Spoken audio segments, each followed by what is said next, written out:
From advertising to software as a service to data. Across all of our programs and clients, we've seen a 55 to 65% open rate. Getting brands authentically integrated into content performs better than TV advertising. Typical lifespan of an article is about 24 to 36 hours. If we're reaching out to the right person with the right message and a clear call to action, then it's just a matter of timing.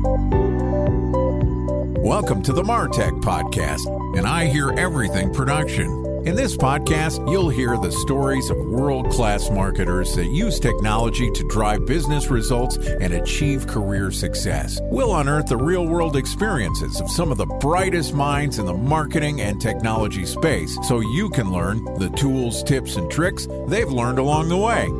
Now here's the host of the MarTech Podcast, Benjamin Shapiro. Welcome to the MarTech Podcast. I'm your host, Benjamin Shapiro, and today we're going to discuss an in-depth guide of meeting and exceeding customer expectations. Joining us is Courtney Trudeau, who is the SVP of Tech Strategy at Merkle, which is a leading data-driven customer experience management company that specializes in the delivery of unique personalized customer experiences across platforms and devices. And in addition to providing us with a guest today, Courtney and Merkle are also sponsors of the MarTech Podcast. Yesterday, Courtney and I talked about CX at the scale and speed of customer expectations, and today we're going to continue the conversation talking about why the biggest barrier in technology is data. All right, here's the second part of my conversation with Courtney Trudeau, the SVP of Tech Strategy at Merkle. Courtney, welcome back to the MarTech Podcast. Good to be back. Excited to have you back on the show and continue our conversation. You know, yesterday we talked about the three parts of the customer experience: pre-purchase, during purchase, and post-purchase, and how those have evolved specifically in our post-COVID lifestyles. A lot more digitization, a lot more personalization. So talk to me a little bit more broadly about what's happening in technology. You have this philosophy that the biggest barrier in tech is data. Tell me a little bit about that. Absolutely. We mentioned in the first podcast episode about your first-party data strategy. So in order to get to a point where during purchase, post-purchase, you're able to reach your customers and provide that customer experience, you need to have not only a data strategy, but you need to have the infrastructure in place that your data is coming together, that you're learning about your customers, and then giving access to your marketers to that data so that they can then use it to, in the moment of the interaction, provide that experience to your customers. So it seems pretty fundamental that data is pretty much, it's that key to unlocking all of this. It's not just the key to unlocking it, sort of owning the data is important, being able to aggregate it. And I feel like that's where the beginning marketers are like, great, I need to collect all this data. Collecting data is useless. Maybe that sounds controversial, but having data and holding data for the sake of collecting it doesn't do your business any good. It has to be actionable. We've seen a little bit of a technology shift here in the way that people are analyzing their data and using it. We've gone from, okay, I'm going to have, a spreadsheet, maybe a build a database. Then we had CRMs and we had CDPs. Now we've got reverse ETL and sort of the new innovations in the CDP landscape. Talk to me about how smart marketers are not only collecting their data, but making sense of it in real time.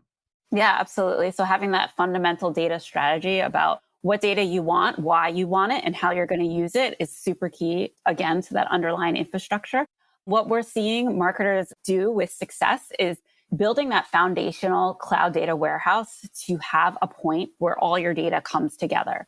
And having that cloud data warehouse work in conjunction with some other technology like a CDP or reverse ETL is going to help then activate your data in real time. But you need that cloud data warehouse to build that foundation and bring the data together and resolve identities, enrich it, get it to a point that it's usable by those downstream platforms to be successful in that moment of interaction. Now, you're a tech strategy lead and for a prominent agency, so I'm going to ask some tough technical questions here. Are you ready? Uh-oh. Explain to me what the heck that means, because I've been a marketer for 20 years and we built our own. I am so proud of this. It was so hard. Built our own database and it's in the cloud. That's great. And all of a sudden, we've got all of our data in one place, but thinking about, okay, well, now we have a central repository for our data. Like, what do you need to get it set up? Where should marketers be putting their data? How should they be extracting it? Let's go a level deeper here and talk about what the table stakes are today. There's a lot of different answers depending on your size and organization and maturity. But if you think about all the different touch points that you have with consumers today, that's a lot of different touch points. So that's a lot of different sources of data. The easiest way to aggregate it is in that cloud data warehouse because it allows you, it has the built-in capabilities to ingest the data in its raw format without having to structure it to bring it together. And this was something that was legacy of the past when you built like this huge monolithic database on-prem. You had to bring data in a very structured format. And that has since changed with these cloud data warehouses. You can ingest the data as is and then transform it to a common standardization for your business rules, how you want it to come together. And that is really one of the big modernizations of the database that has provided marketers with access not only to data, but the right data to be able to reach their consumers. I think about this in the metaphor of moving from an apartment to moving to a house. If you don't have a lot of space when you move, you have to put everything away when you move in. You can't get to the refrigerator if the box of pot and pans is in a tiny little galley kitchen. When you move into a big house, sometimes you can afford to keep the boxes out on the shelf and still be able to get to the dishwasher, get to the kitchen without putting everything away all at once. And eventually you start to figure out, all right, how do we clean up this mess? You can throw everything in one bedroom and just get to it later. Now that theoretically everybody can move to the cloud, they don't have to worry about the number of servers they have in their closet. They can have an unlimited amount of capacity to store data. Sure, you have to pay for it. Talk to me about the process once you have your data there, you're cleaning it, and how do you actually get to activation?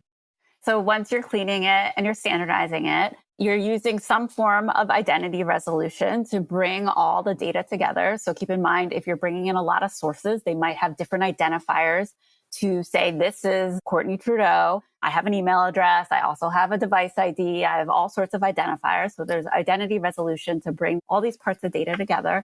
And then there could be some sort of enrichment. Again, you can buy third-party data enrichment and to enhance your data. And then it's basically ready for consumption once all of this has happened. And we see consumption done in a few different areas. And when I say consumption, I'm talking about purposeful built data models that adhere to your data strategy to get to those marketing and downstream systems. So an example of that would be a CDP. So you can plug your CDP. And when I say plug, I mean integrate your CDP with your cloud data warehouse and decide based on your data strategy, what data will flow into your CDP and on what time interval, so that then you can use that data in a CDP. A marketer can very easily go in through a nice GUI type interface and create an audience and then decide where to push that audience to and what message to attach to that audience.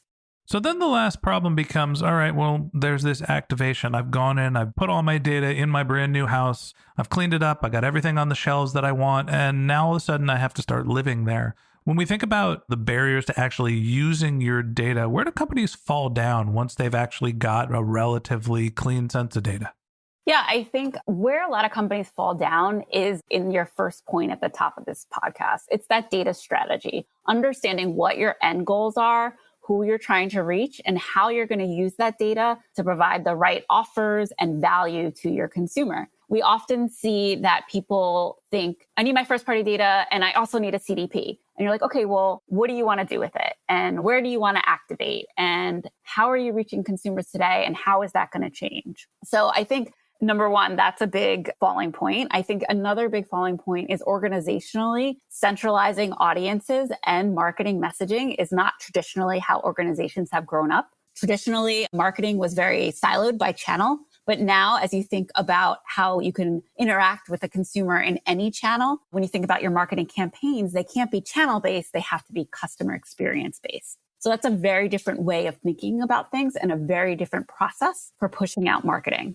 You have to have a sense of what you're trying to accomplish when you're setting up your data strategy. It's not just about, I need to collect every little bit of data and I need to clean it all so I can figure it out down the road. You have to start with a sense of what you're trying to accomplish. It's also, you have to have a sense of what your budgets are, what your goals are, so you can right size and grow your data strategy. And that's what we're going to talk about in tomorrow's episode. So that wraps up this episode of the Martech Podcast. Thanks for listening to my conversation with Courtney Trudeau, the SVP of Tech Strategy at Merkle. Join us again tomorrow when Courtney and I wrap up our conversation talking about making the most of your tech and data investments. If you can't wait until our next episode and you'd like to learn more about Courtney, you can find a link to her LinkedIn profile in our show notes, or you can visit her company's website, which is Merkle.com. That's MERKLE.com. And also on the Merkle website, you can find the Tech Innovation Roadmap. You can also go to our show notes, and we have a link directly to Merkle's Tech Innovation Roadmap. Just one more link in our show notes I'd like to tell you about. If you didn't have a chance to take notes while you were listening to this podcast, head over to martechpod.com, where we have summaries of all of our episodes and contact information for our guests. You can also subscribe to our weekly newsletter, and you can even send us your topic suggestions or your marketing questions, which we'll answer live on our show. Of course, you can always reach out on social media. Our handle is MarTechPod, MarTechPod, on LinkedIn, Twitter, Instagram, and Facebook, or you can contact me directly. My handle is Ben J. Shap, BenJShap. And if you haven't subscribed yet and you want a daily stream of marketing and technology knowledge in your podcast feed, we're going to publish an episode every day this year. So hit the subscribe button in your podcast app, and we'll be back in your feed tomorrow morning. All right, that's it for today. But until next time, my advice is to just focus on keeping your customers happy.